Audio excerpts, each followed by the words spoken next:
this time, I'd like to call upon Sister Afia Siddiqui. Sister Afia is going to be a sophomore at MIT, inshallah. She's doing her major is in genetics, and she'll be leaving day after tomorrow.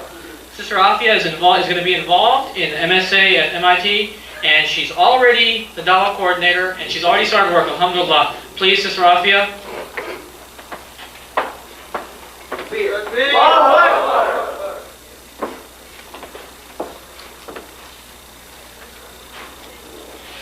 A'udhu billahi minash shaitanir rajeem. Bismillahir rahmanir rahim. Brothers and sisters in Islam, Assalamu alaikum. Thank you. It is my challenge, not only to every single person on the face of this planet Earth, but also, if there's any civilization on any other planet, it's my challenge to them as well, that Islam is the best savior and protector for women. And I am saying this with all this confidence, not out of arrogance, but because I believe that Islam was revealed by Allah subhanahu wa ta'ala, the most just and merciful God, the God biased neither in favor of men or women, the creator and sustainer of both men and women. Islam elevates women to a level that has no parallel. Let's just take one example. Our Western philosophers and saints, they say that woman is the seat of the devil, but the Quran calls her muhsana, fortress against the devil. They say that she is the one responsible for our downfall from paradise. But the Prophet Muhammad said, paradise is under the feet of a woman, a mother. And that's not all. She has been given rights and protection in every sphere of life.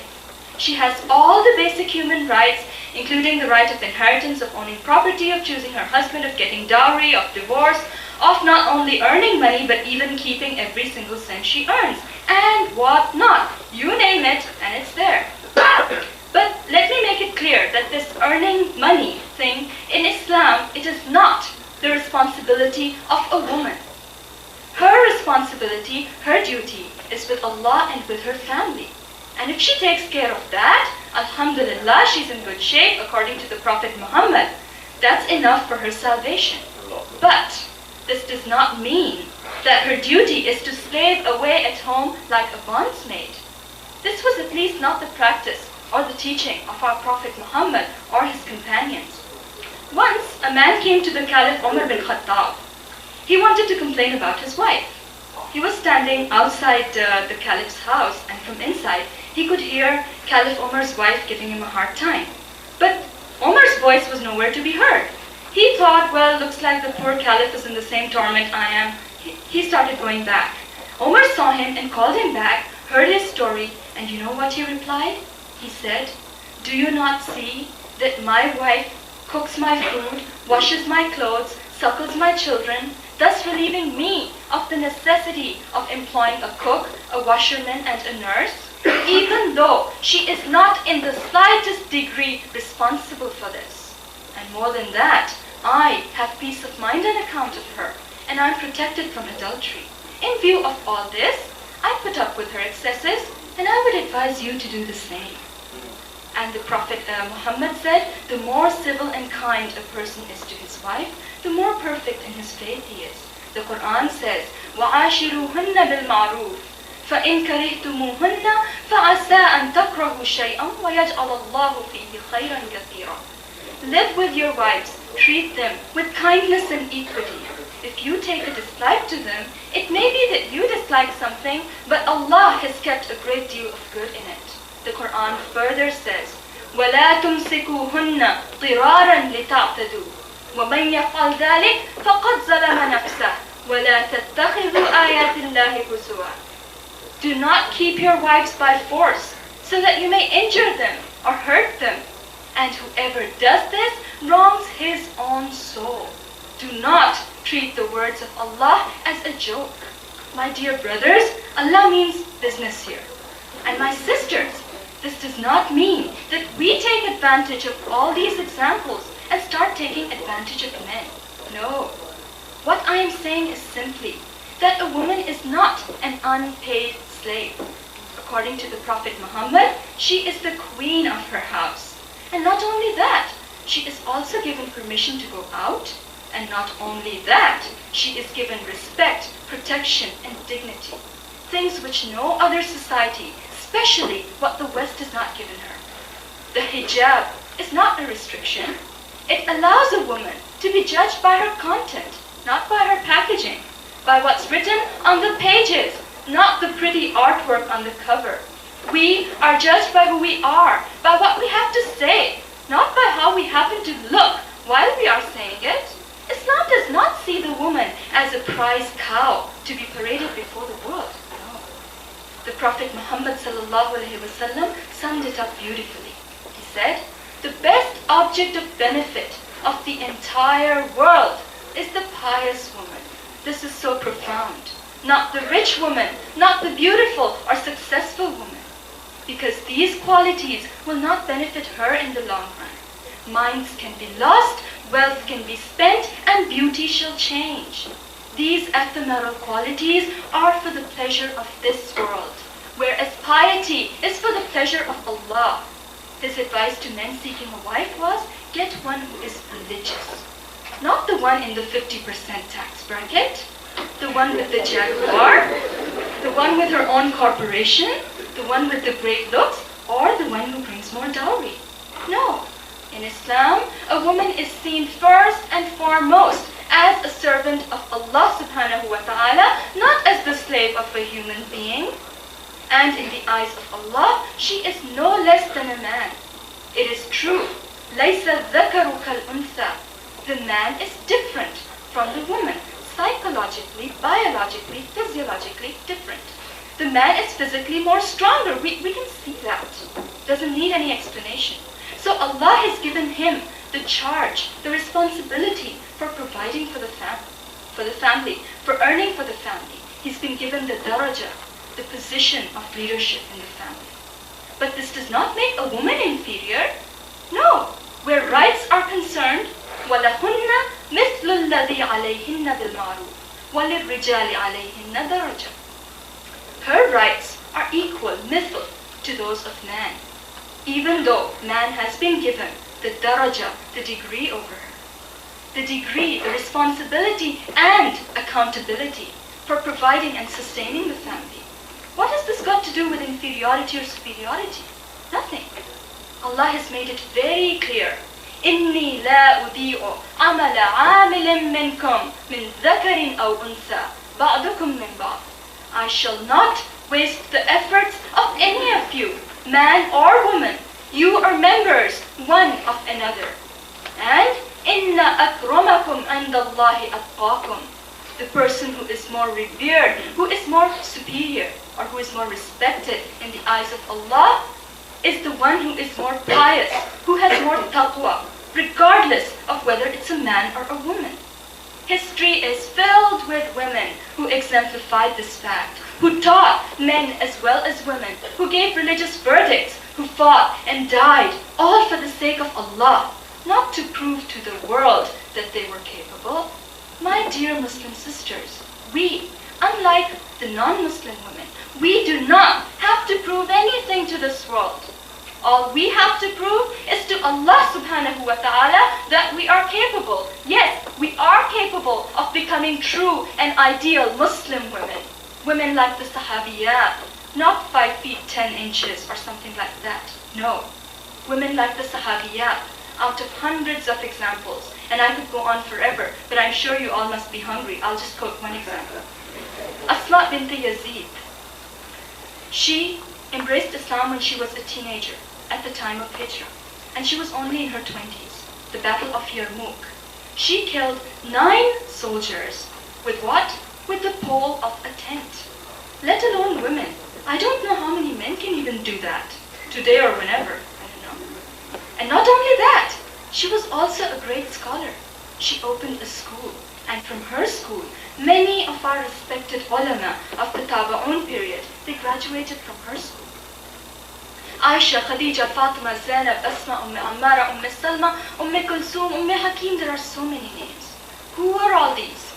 These were the scholars, the teachers, the doctors, the nurses, the social workers, the warriors and the mothers, daughters, sisters, and wives of the times of the Prophet Muhammad. These were the people about whom Allah has said, رَضِيَ اللَّهُ عَنْهُمْ وَرَضُوا عَنْهُ أُولَٰئِكَ حِزْبُ اللَّهِ أَلَا إِنَّ حِزْبَ اللَّهِ هُمُ الْمُفْلِحُونَ. Allah is pleased with them, and they with Allah. This is the group of Allah, and indeed, it is the group of Allah that will succeed. And we did succeed, in this world and in the hereafter. 30 years after the Prophet Muhammad, and the Muslim empire spread all the way from Africa to India and Spain, 3 continents. Why is it, I will ask you, that today we are the third world? We have lost the respect and dignity we enjoyed. We are apologetic and submissive. And to whom? To the disbelievers, the kuffar. Astaghfirullah. Why is it that today sons of the caliber of Muhammad bin Qasim, Tariq bin Ziyad, and Khalid bin Walid are not born? Because we don't have mothers of the caliber of Fatima, Zainab, Khala, and Asma. And why don't we have those mothers? Let us think about this. Brothers and sisters, there are 357 in Surah Nisa, right where the commandments for women are laid. And another verse in Surah Tahrim. Ya ayyuhalladhina amanu, qu anfusakum wa ahlikum nara. O you who believe, save yourselves and your families from hellfire. Brothers and sisters, this is one extreme. Inna Allah la yuhibbul mu'tadeen. Allah does not like any transgression, any extreme. The other extreme is equally bad. There are people who are guilty of burying their women alive. Yes, today, mentally burying them by telling them that they are inferior, third-class slaves of men. And may Allah forgive us in the name of Sunnah. May I ask, whose Sunnah are they following? This is not the Sunnah of the Prophet Muhammad. What is his Sunnah? He, if his shoe would break, he would mend it himself. And then he would run a race with his wife Aisha and let her win the race so that she could also enjoy herself. These extremes, brothers and sisters, have driven more people away from Islam than we would even like to believe. Not only women, men as well. Not only non-Muslims, Muslims as well. A man once came to Ismail al-Faruqi and said that Islam seems to be such a biased religion. Whenever I go to the mosque, to a religious institution to learn about Islam, I see so many men. But where are the women? Good question. And I repeat, where are the women?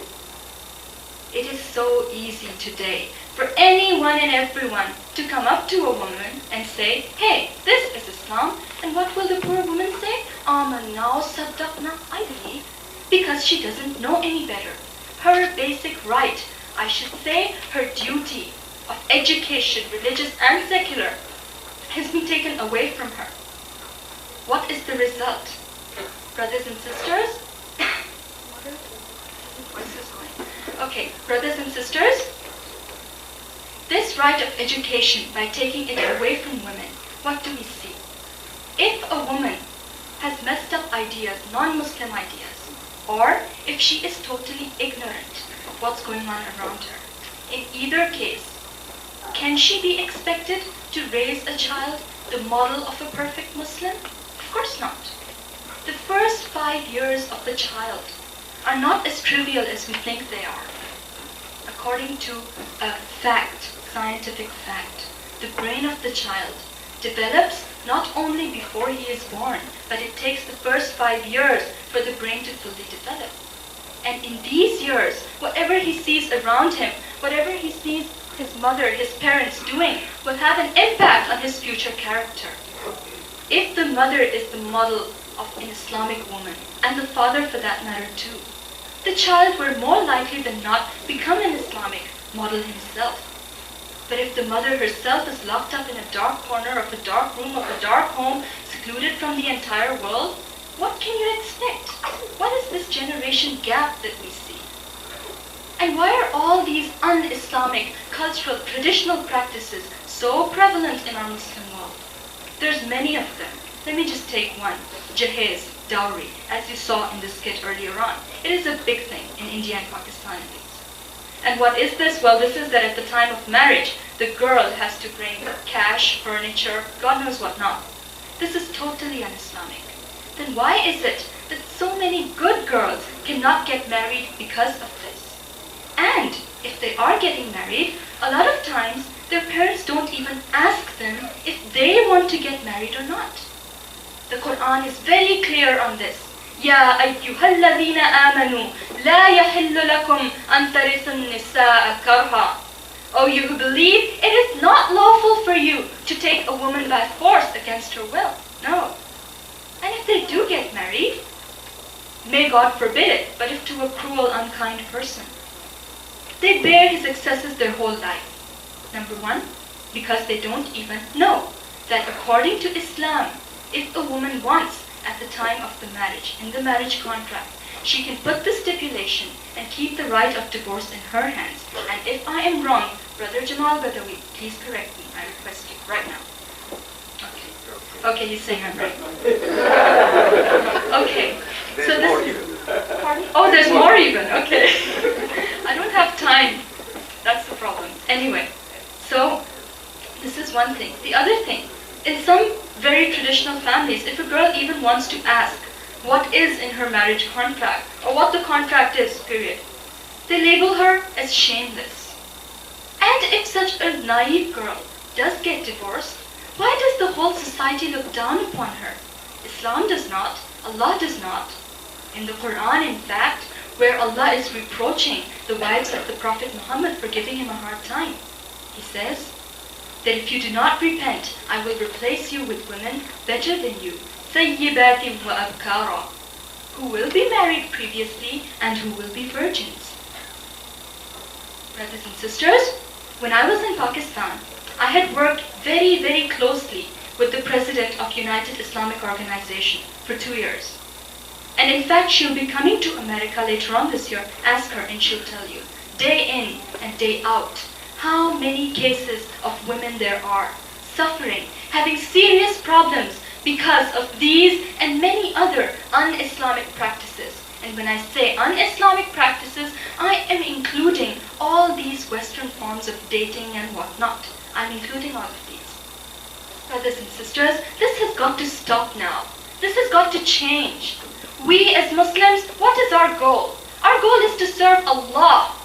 Why are all these un-Islamic practices so prevalent? We have to change them now. أَلَمْ يَأْنِ لِلَّذِينَ آمَنُوا أَن تَخْشَأَ قُلُوبُهُمْ لِذِكْرِ اللَّهِ وَمَا نَزَلَ مِنَ الْحَقِّ. Has not the time come for Muslims that their heart turn towards Allah, remembrance of Allah, and what Allah has revealed, which is the truth? Yes, the time has come. The time is now for us to get together and come up with solutions for these problems. Let none of us think that we cannot make a difference.